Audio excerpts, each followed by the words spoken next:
What are you seeing right now? Well, it's definitely been a very interesting 60 days already That's to this say year, the right? least. Yes. I mean, we always say that every year seems to be interesting, but this year, I don't know if we can, hopefully we don't top it. But, No, we don't need to do that. no, we That's don't. okay. We're good. Yeah, we need some consistency, Yeah. not change. But, I mean, here we are. So, originally, I'm going to talk at the beginning of January because I think where a lot of market experts were forecasting bank prime Yeah. is slightly different to where we are today. One thing that I've always said, and I'm going to continue to say, when there is bad news, it tends to be good news when it comes to interest rates. Right. So for Right. anyone that is having a mortgage in Canada, looking to purchase, mortgage coming up for renewal, a lot of what I'm going to talk about on interest rates is going to be good news for your outstanding debt that you have on your mortgage balance. So lower interest rates move the market, Yep. and we have been in the last 2 years a higher rate cycle. So what was traditionally at the beginning of January, most market experts were forecasting a potential 50 to 1% basis points. It was a big spread between a lot of market experts, and that was with the majority of the six banks. Right. Right. Most economists were there's a big wide range depending on the the conservativeness of the economists with the Yep. bank to the ones that are a little bit more liberal thinking. So where I think that that's changed is that because we have what I call is the new word for 2025. Every year there's a word. Last Right. year it was inflation. I'd say the year before was inflation too. This year is tariffs. We Oh, probably yeah. can have a couple more words to go with that, but I can't say it on the radio. No, no, we can't. But, with tariffs coming in, that's going to affect our economy. It's going to affect our job market. It's going to affect, the overall supply chain. And it's going to affect our market. And with this, we're going to have to, it's a wait and see for a lot of it. I think companies are already proactive in terms of what's going to happen with tariffs and how they can work on restructuring, how they, move their product around. I think our government has to do a lot. But from the aspect of what your question was Bank of Canada rate, Yeah. what is forecasted now is still a big spectrum between all the banks, but it's more aggressive discounting. So Okay. we would have potentially seen on March the 12th is our next announcement, That's right. which is our second announcement with the Bank of Canada. And some experts were thinking 0.25%. Some were saying it was just going to stay flat. We weren't going to see a decrease or increase because our market was still, getting consistent, right? We were consistent. Our unemployment wasn't going up exponentially like it was last year. But now with tariffs coming in, the impending unemployment that we're going to see potentially going up, 1 to 2%, if not higher, maybe a temporary time, but still going to be an impact on the market. And with GDP growth potentially being, 2 to 3 years flat with tariffs if we don't have a workaround, Yeah. we might be seeing not only a quarter, but we could see a half a point March 12th. I'm more apt to think 0.25%. Okay. And then potentially seeing the next announcement after that, another half a point, or we could even see an emergency meeting, which was discussed a couple of weeks Right. ago Right. prior to the negotiation with Trudeau and Trump on holding back on a 30-day reprieve of tariffs come into place as we work on more securitization of our borders, because apparently that was what our issue was with the U.S. So I do think that again, can't forecast in this market. It's unfair to say that. But my educated guess on this, based on what market forecast is and what is trending right now, is in times of where we're going to see our economy go into a recession, Right. which technically I think we've been in a recession these last 12 months. It just hasn't been declared. Right. Now we're probably going to be declared a recession during this. Interest rates will come down. Bank prime will come down. And so now we're seeing by the end of this year, we could see maybe not only a full percent, but 1.5%, Okay. right? So that could bring bank prime down to actually very close to where we were in 2019, Right. which is around that 3.95%, 3.75. And that 2019 was a very stable housing market for us. It was a very balanced housing market. Fixed rates were close to, 3%. Bank prime was at, like I said, 3.89, 3.75. You get a discount off of that. It helps move the market better. It helps for affordability. Right now, housing prices obviously were lower at that time than where they're at now, but still people are adaptable to housing prices as long as interest rates are lower. So, I mean, overall, I think bad news is good news. Tariffs are coming in, but bank prime is going to look like it's going to come down a lot more than what we anticipated at the beginning of the year. Okay, and you brought up a good point. The idea of that sort of waiting and seeing. It's a lot of waiting and a lot of unknowns, and that Absolutely. I think everyone is feeling that right now. That not to name names, but someone can make a decision tomorrow, and then all of a sudden everything else has to change, and that's where that uncertainty is. And people don't like uncertainty. They want to be able to know. And we've said this before too. You want to know every 2 weeks what's the mortgage going to be, what's coming out of the bank, and just having some stability. It's disheartening when we're not able to do. And I think, and I agree with you so much, Brock. I think we've had so many changes in a very short period of time, and some really recent historical movement between countries that we have not seen before or witnessed. So people become shell shocked, and we've already gone through. I mean, let's not forget we've gone through a pandemic, which wherever you were on that spectrum, it still was massive shock to our overall families, our individual well-being, and we still haven't recouped out of that. And now we're into this. Okay, what's going to happen next, right? So I think that we have to really look at interest rates and bank prime in a very logical manner in Canada, because we're forgetting where we were in 2014 in January. Like 2014 in January, interest rates were sitting at about 6.5, 6.15, depending on what kind of discount. So over 6%. Let's put it that way. Right. Now we're sitting at the beginning, today's March 1st, right?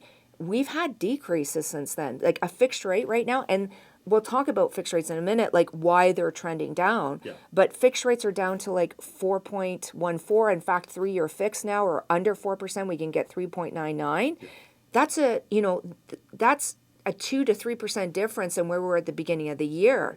So that's significant. So if you're looking at a $600,000 home, with 20% down, you're looking at, about $565 of savings a month, just because your payment, based on if you were to purchase in 2024 versus 2025, your payment would have been down by about $565 a month just on interest rate alone if you bought this year as opposed to last year, because rates have changed. So that's how much rates drive the market. And that's on fixed rates. And fixed rates, and people have to remember this, fixed rates are derived from the U.S. economy. It is based on their 10-year treasury. That's what moves our fixed rates. On bank prime, it's based on our Canadian economy, where we are with unemployment, where we are with mortgage interest, where we are with our GDP, where we are with our CPI, right? So our inflation right now in Canada is at 1.9%, but if we strip out mortgage interest and shelter, we're actually down to 1.5. So we're in disinflation. So there's pressure on the Bank of Canada already just in that scenario to bring bank prime down. And now we've got tariffs that are going to be imposed on Tuesday next week, March 4th.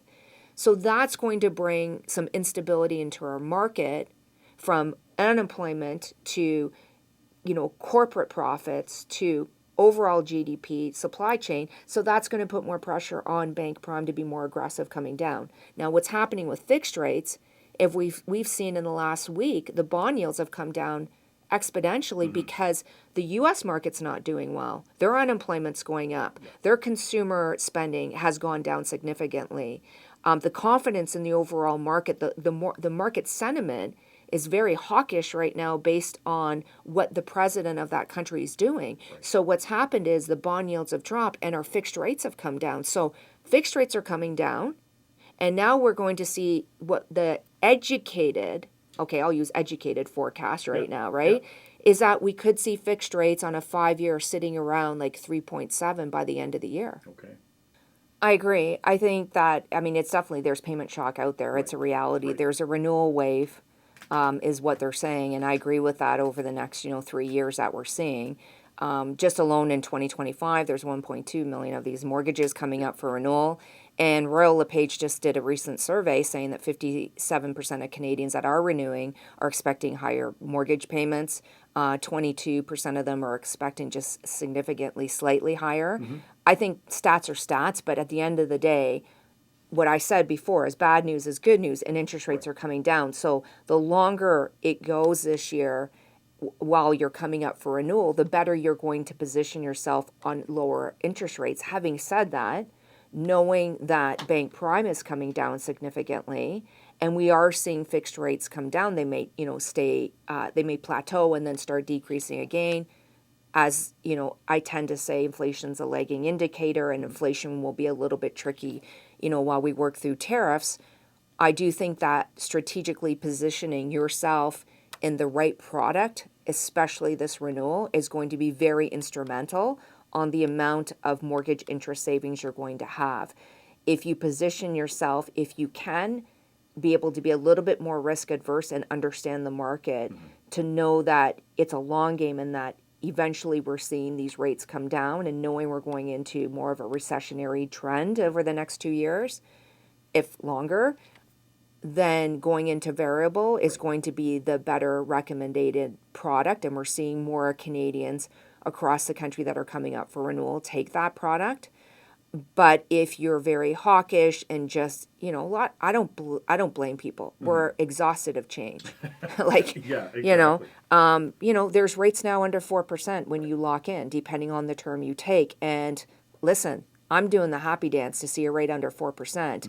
Remember, we were sitting at high, almost 7-ish, right, at the beginning of last year. So in Canada, lower interest rates moves the market, and that helps people's affordability. But it's really important that I think that, over the next, 3 years, there's 4 million mortgages that are expected to be renewing. That's a massive amount of mortgages in Canada. Canadians really need to understand. And the good thing is I'm finding more people getting to understand their financial portfolio better. Yeah.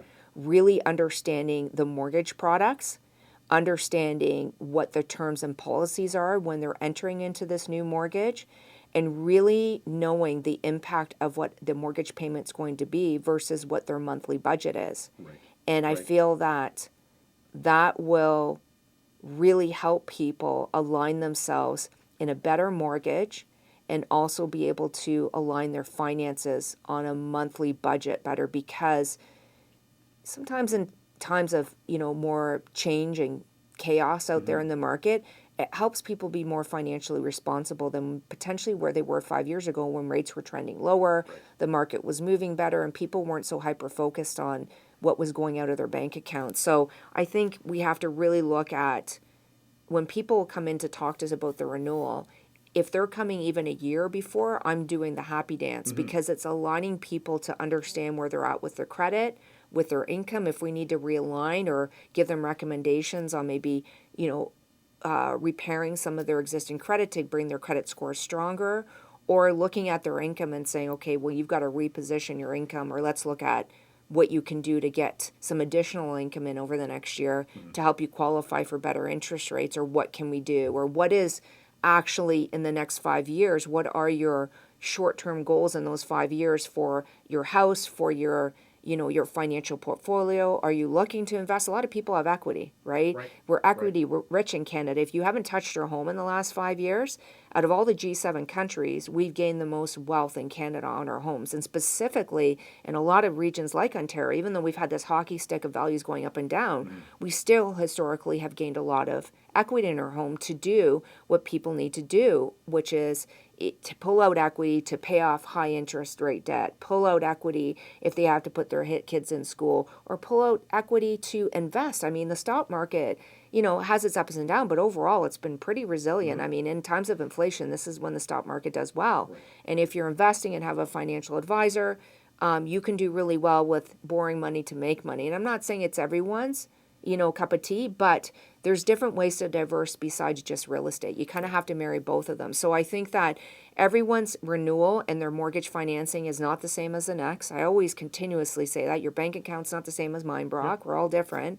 So we have to sit down and really look at where you're at, where's your income, where are you going the next 5, 10 years with your family dynamic, what's happening in this market with tariffs. That's the other thing. Right. Is it going to impact your employment? Do we need to restructure your mortgage today to make sure it's alleviating you with some cash flow while you work through what this potentially could look like for your employment? That's huge. That huge unknown, and you've said the word. It's not a four-letter word, but it's awfully close. Yes, exactly. We know that they're set to take effect this coming week, and again, even over the course of the last week, the date kept changing back and forth, and was it going to be April? Was it going to be beginning of March rather? If we take the worst case scenario that it is this week, let's say March the 4th, if we're looking at, if we combine tariffs with a weaker Canadian dollar, how is that going to impact on how you are doing your business, and also on the people that you're working with? What are they going to be seeing? Well, I mean, we got to take a pause here, right? Like, I Mm-hmm. mean, we can assume, and we know what the overall, I think the implications are for the country with 25% tariffs, right? So that's on, you know, exported goods into the U.S., Mm-hmm. right, from Canada. So that's going to take an effect. 10% is going to be on energy, such as, what is it, minerals, aluminum, and uranium, right?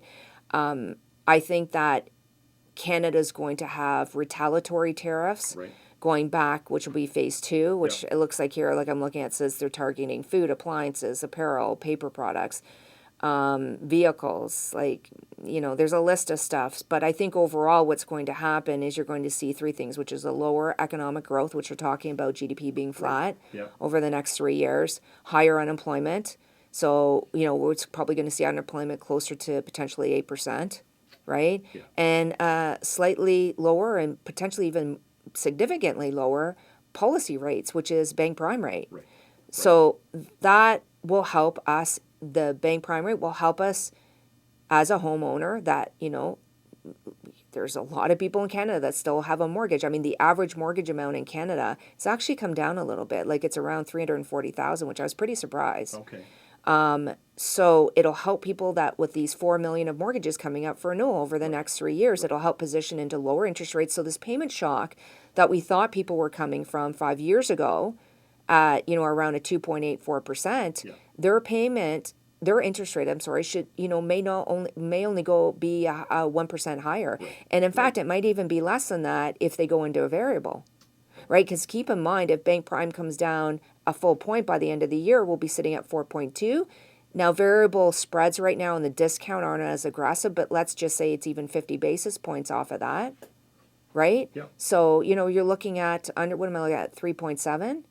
Right. So Right. it might not be as the months go on and rates come down, the payment shock and that spread will be less aggressive, and that mortgage interest costs on inflation will come down because our interest rates are coming down. So people will be able to manage higher prices of goods and services from tariffs, while Canada, fingers crossed, Yeah.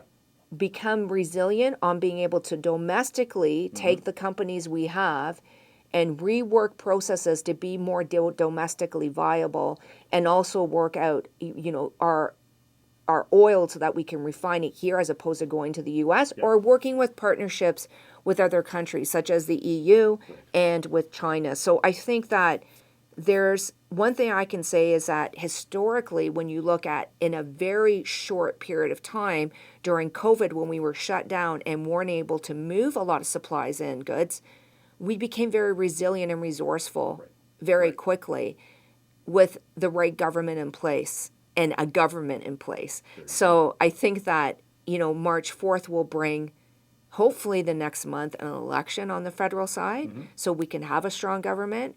And then we can start working. But in the meantime, there's companies I know that are already reworking their processes and making partnerships outside of the U.S. So we may have, and I've seen this unemployment spectrum of between 150,000 to 500,000 people laid off, depending on like what sector, like the automobile obviously would be hurt. But I also have seen that there will be employment gains of 76,000 people in certain sectors because they're already starting those workarounds, right? It's a great question, and yes, there's a lot of discussion when speaking to clients. I think right now it's really independent to the clients and family and individual situation, and what they're, I continuously use this word, but it's risk tolerance on today's environment based on their based on their situation today and where they're going to be even in 3 years could be drastically changed. With tariffs and depending on certain employment, I've seen people that have to already start making the move to the States because of their employment, because their company's going to be moving, or their families, split apart in that sense because of employment pressures that way. And at the end of the day, people need to make money. So I think that, people may have to take a shorter term based on if they have to sell because of this life change that's going to be happening, but also, the opportunity to really take advantage of, I think, some lower interest rates into next year by using and taking the variable rate mortgage. And I say using because it's really a good product to use it as rates come down and then be able to lock into better rates. But everyone's situation is completely different, and we really don't have that crystal ball on how this is going to play out with tariffs. We know it's going to impact Canadian businesses. It's going to disrupt our supply chains. It's going to cancel some contracts with American and Canadian companies. And we have to remember there is a lot of U.S. companies here that have flagships. How's that going to affect with costs? So I think there's a bit of an unknown there, and I think it'll take some time to work through. But right now, I tell people, put your oxygen mask on for yourself. Let's look at your financial wellness, your mental wellness during this, and what's the best path for you, because not necessarily what's recommended is going to be the path you take, because I've had people where we recommend variable and they're like, no, like I just want to do the 5 year and I don't even want to listen to what's going on in the news because it's too much for me. And the great thing with variable mortgages, I'm going to say with us at Valko Financial, is because we put a lot of effort into education and support and information on a monthly basis as the market moves. But some people are at the point where they just don't want to hear it, right? And they just want to take the 5 year or a 3 year fix and then just let's see where we're sitting in 3 years with now, which I can respect that, right? And there's not a right or wrong to that. I think it's just a matter of what people's payment shock can afford, because regardless, it's still going to be higher in today where the fixed rate is versus where it was 5 years ago, right? So, you're still going to have a payment shock. Having said that, there are a lot of programs out there, and we've done this where at time of renewal, you can actually readjust your amortization without paying penalties. And that is a new feature, with renewal. So we can go back to a 25-year or even a 30-year amortization, and that can actually reduce people's payments, by, I've seen it, by $500 to $600 a month, right? And that actually will alleviate that payment shock that they would have felt from their interest rate being higher than where it was 5 years ago. So knowing the type of strategies out there for renewals, I think is so important to sit down with a mortgage professional, because we actually can get better interest rates based on the programs that are available now with what type of mortgage you did and when you purchased your home 5 years ago or even prior to 5 years ago. And people don't know that. They're not supposed to. That's why we're mortgage professionals, right? So we tend to really look at these structures. How can we fit you into these boxes to, one, get you better interest rates? We all want that, but also help you with payment relief. And another piece to that is, looking at restructuring your mortgage. A lot of people have higher interest rate debt than historically they've ever had before because of inflation over the last 2 years. So how do we help you eliminate that going into your next renewal, consolidate it with the equity you have? Like I said, a lot of people are equity rich right now if they haven't touched it. And we can consolidate it into a lower rate than what you're paying on a credit card, line of credit at these, 19, 29% interest rates, get it consolidated into one mortgage, use a higher amortization, but maybe look at going with a, biweekly payment. And a lot of times that can bring down your amortization and the overall balance of your mortgage. So there's a lot of different ways we can structure your mortgage to really, continuously pay it off, consolidate your debt so you're not having that financial struggle, and then take advantage of lower interest rates or even lower interest rates as rates come down. So it's a win overall. It's just have the conversation. Don't sit on it too long, right? Make sure you're proactive. And get your homework done, but also and do your research as well too. If you're talking to first-time home buyers in the with the uncertainty that we have right now. We know that home prices most likely will start to go up if interest rates are coming down. What are the implications that first-time home buyers might be facing? Well, I think one of the positive ones is that rates are coming down. There you go. Right? Yeah, So they can that's good qualify news. for more. I think that's a huge win compared to where we were last year. Absolutely. Even when looking at it on interest rates from last year and just using like an average mortgage amount of like 600,000, just with where the interest rates are compared to like I'm just using beginning of last year to where we are now, people can qualify with about $18,000 less of income, Okay. like 81,000 as opposed to over 100, Right, right? right. So that's a big win, and I think again I'm gonna go back to like we got to celebrate the wins right now, Yeah, right? Like yeah, we we have to do. celebrate the wins, right? So I think that from the housing market perspective, I think that there's more inventory out there than we've traditionally seen. Right now it's sitting at, I mean, depending on the market, but I think, just in Canada overall, I think we're at about like 4 months supply. Right. And that's kind of the in between spot of a seller's and buyer's market, right? Like a buyer's market is like, 5.6 months supply.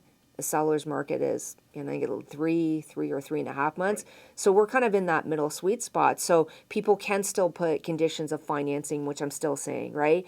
So they really can understand what their monthly payment is, and they can do a home inspection to make sure the property's in good standing, or what is future repairs that need to be done. So I think that's a good thing. With interest rates coming down, it's helping people qualify more, manage that payment more. And one thing is, we're still seeing values go up. Like if you look at it from the real estate association now, depending on what you look at, the real estate association, and then there's the bank's forecast on values in Canada. I mean, one of the most aggressive ones out there is TD's forecast on values in Canada. It's like 8% increase, Oh, wow. where Okay. traditionally, yeah, remember, we're about 3 or 4%. Right. But the CREA, which is the Canadian Real Estate Association, they're saying about 4 or 5% increase still, even with tariffs. Okay. So that leads me to believe, which I still am in agreement of, we don't have enough supply out there, right? For the Right. amount of population growth, people still have money and they still have good employment, and they've been sitting on the fence 2024 because of higher interest rates, and now they're coming down, and we're seeing a busier housing market that we traditionally have seen last year, which is great news. Yeah. And one thing I'm going to say about tariffs, I've seen a more patriotic country to Canada than I have ever seen before, and wait till Tuesday comes, because agree. I think you and I talked about this. Yeah. People are not going away. They're not going to the States. They're canceling their trips. Maybe instead of buying that, condo in Florida, they're going to buy a cottage now up north, and that market might start getting booming again. Or maybe they'll, get a bigger home and do these additions where they add on a Yep. pool like we used to do in COVID. So there is also a conversation out there that, hey, we might see that 2021 blip a bit. It might, because people are Might going see to, it. you start looking inward, right? And you're trying to find other ways of doing things, as we said earlier. Locally, I'm always amazed at the high rises shooting up everywhere. Is the condo market pretty strong right now for people that are looking to get into a condo? Well, I mean, there's an abundance of supply out There there. you It's go, like lots of over 6 supply. months, right? Okay. And I mean, values on condos, like I don't know exactly what the median is on condos right now, but I would say it's probably around like 450. Okay. So it's still a very, first time home buyer Right, opportunity, and there's a lot of supply out there. Yeah. But what's interesting is like the average price. So the average price between like condos, townhouses, semis and detached is 667,000. That was February stat, but that takes in consideration Kitchener, Waterloo, and Cambridge. Right. The average sale price is, so that's list price, but the average sale price is about 505. Okay. So there's still some negotiation. Yeah. I think the bigger driver this year is detached homes. I'm seeing those go into multiple offers, and depending on the product, there was a detached home that was a bungalow, which we know is always traditionally in demand, Yeah. and it had over 21 offers in Wow. like 24 hours. So I know a house around my neighborhood just went up 4 days ago, and already today when we were driving to the radio station, we saw it sold. It So doesn't take long. The signs aren't out there for long. it doesn't. What's interesting is the number of sales though in the last 30 days. I think that's the lowest that I've seen like since March of last year. Okay. It's like 565. But I'm not going to say that's a market condition. I also think it's like a weather condition. Like we've had Yeah. a pretty crappy Yeah. People weren't February, going too right? far. No. Well, yes, because RSP deadline is March the 3rd, There you which go. is Monday. There you go. Get it So done. if you haven't, make sure you do. I mean, there's a lot of online apps like Wealth Simple that you can contribute and open up the account on RSP and get that done. So just for people to keep in mind that it is based on 18% of your earned income in 2024. To a maximum of 31,560. So if you've got unused contribution room from the previous year, you can add on Add to on to that. that. Yeah, But if you go over that, there is a penalty, right? Like they that's right. charge, right? That's right. CRA charges like 1%. It looks like monthly on that extra amount that you contribute. So make sure you know. I mean, it does help in terms of some tax relief when you're doing your when you're filing your income Yeah. tax a year, right? So you get depending on how much you contribute and your income, you could be getting back a credit. If for people that have their own businesses or self-employed, it definitely will help out in terms of any expenses that you've had or income that you've declared and maybe you don't T4 yourself. Right. So there's lots of benefits for it, but just keep that in mind that make your contribution today or Monday is the deadline, right? There you go. There you go. Yeah. And kind of wrapping up before we talk about this last event. So, I mean, we covered a lot of ground today, but Tracy's big points, really talking about knowing if you're going to be heading into renewing your mortgage, what are you able to handle? What are you willing to handle? And start those conversations early. If you don't leave it to a month before, and we've talked about this before as well too, that if you've gone with a traditional lender, they usually wait until the last minute to get the information out to you to say, oh yeah, your mortgage is coming due. So just let's just keep it at how it's been. That's not always the case. You want people to have as much knowledge as possible. Yeah. And don't take what you see, right? So like Right. if you're getting your renewal statement and a lot of people are getting them where it's not showing you all the different types of mortgage products out there and the terms, that doesn't mean you don't qualify for them. They could be just strategically placing you with that term because remember the banks are about profitability for them, not always in the best interest for what your needs are because they're not even talking to you, they're just sending you the renewal statement. So have a mortgage professional look at your renewal, look at your financial situation because you should be offered an array of terms and conditions from 1, 2, 3, 4, 5, fixed year rates and variable, certain products and variable, so that you can make that decision and not just take. But 74% of Canadians still just renew on their mortgage because they're unclear, unsure, they're getting it later than what is supposed to be required to be sent out on these statements. Right. And they're not being proactive. So all I can tell people that are listening right now, be proactive. Make sure you get ahead of it on your renewal. We've got a lot of programs. I know with Valko Financial, we have our ideal renewal strategy. We do seminars, webinars. That's one thing we're doing every 2 weeks. Check out my website. I've got all the webinar dates on there, and we've got great response and gives you from the front to back A to Z on how to be able to position your renewal for winning on your next term.